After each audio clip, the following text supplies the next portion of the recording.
কাঞ্চন ডেছৰ পৰা আপোনালোকক most welcome জনাইছোঁ। মই প্ৰণতি দেৱী। আজি মই এনেকৈ দুটা আলুৰে এটা স্নেক্স বনালোঁ। খুবেই টেষ্টি হয় আৰু চাহৰ লগত খালেও বহুত ভাল লাগিব, ভাতৰ লগত খালেও ভাল লাগিব।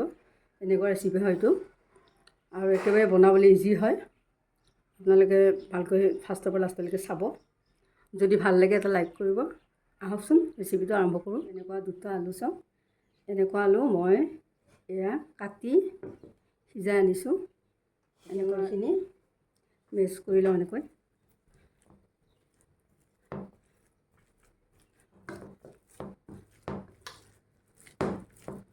ইয়াৰ লগতে মই ৰাতিৰ ভাত আছে এনেকৈ, এই ভাতখিনিও দি দিছোঁ। একেলগে পিটিকি লওঁ। এইখিনি মই এনেকৈ পিটিকি ল'লোঁ।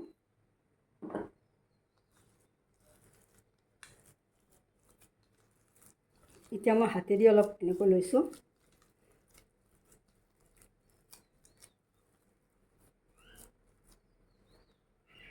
এতিয়া ইয়াত মই 2 চামুচ বেচন দিম। মই চালি লৈছোঁ বেচনটো। বেচন 2 চামুচ আৰু কৰ্ণফ্ল'ৰ 2 চামুচ,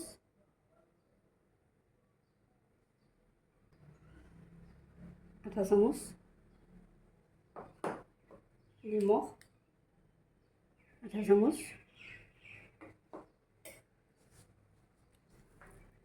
এতিয়া আমি এইখিনি অলপমান মিহলাই লওঁ।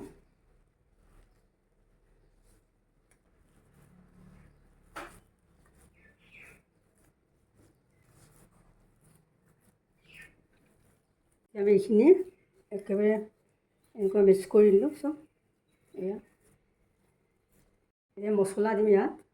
এয়া লৈছোঁ কচুৰি মেথি, এয়া লৈছোঁ ধনিয়া গুড়ি এচামুচ, জিৰা গুড়ি এচামুচ, গৰম মছলা এচামুচ, এয়া জলকীয়া 3টা কাটি লৈছোঁ। এইখিনি চিলি ফ্লেক্স আধা চামুচ, এইখিনি চব গুটি আধা চামুচ, জিৰা গোটা জিৰা আধা চামুচ। এইখিনি আমি একেলগে এতিয়া এইখিনি চবখিনি ইয়াত দি দিছোঁ।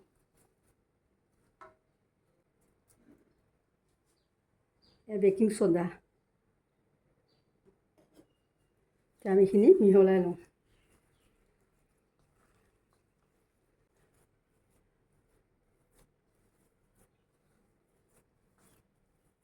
ৰিফাইন অইল দি দিছোঁ। এয়া 2 চামুচ ৰিফাইন। এতিয়া আমি এইখিনি অলপ লাৰি দিম।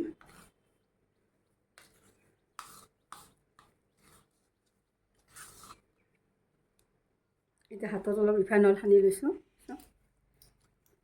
এতিয়া আমি ইয়াৰ লাডুবিলাক বনাম।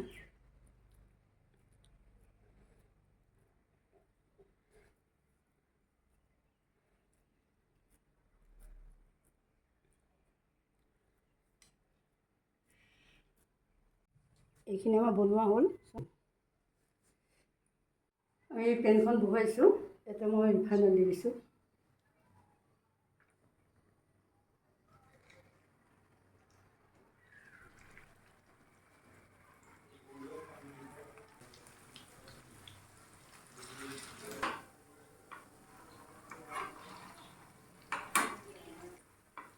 ল' ফ্লেমত থৈ দিছোঁ।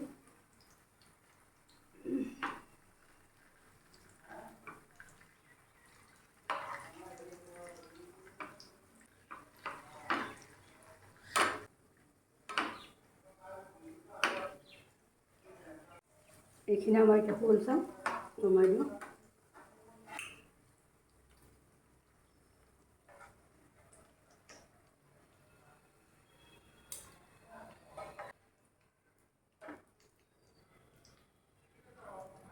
ইয়াতে থলোঁ, এইখনত থৈ দিলোঁ।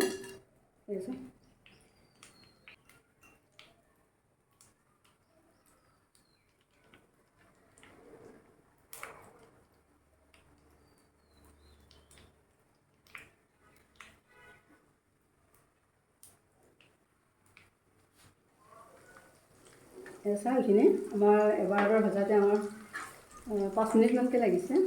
অলপ কম জুইতে ভাজিছোঁ। এতিয়া দি দিছোঁ জুইটো। এইখিনি হৈ গ'ল ভজা। গেছটো অফ কৰি দিলোঁ।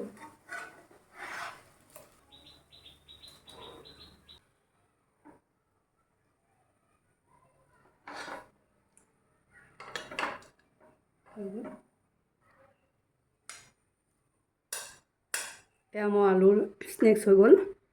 চাওক একদম বাহিৰত ক্ৰিস্পি হৈছে আৰু ভিতৰত একেবাৰে চফ্ট হয়, খাবলৈ বহুত টেষ্টি হ'ব। এনেকুৱা হৈছে। যদি মোৰ বনোৱা নিয়মটো আপোনালোকৰ ভাল লাগিছে তেতিয়াহ'লে নিশ্চয় চেনেলটো লাইক কৰিব, শ্বেয়াৰ কৰিব আৰু কমেণ্টো কৰিব। আৰু যদি চেনেলটো ছাবস্ক্ৰাইব কৰা নাই ছাবস্ক্ৰাইব কৰি ল'ব।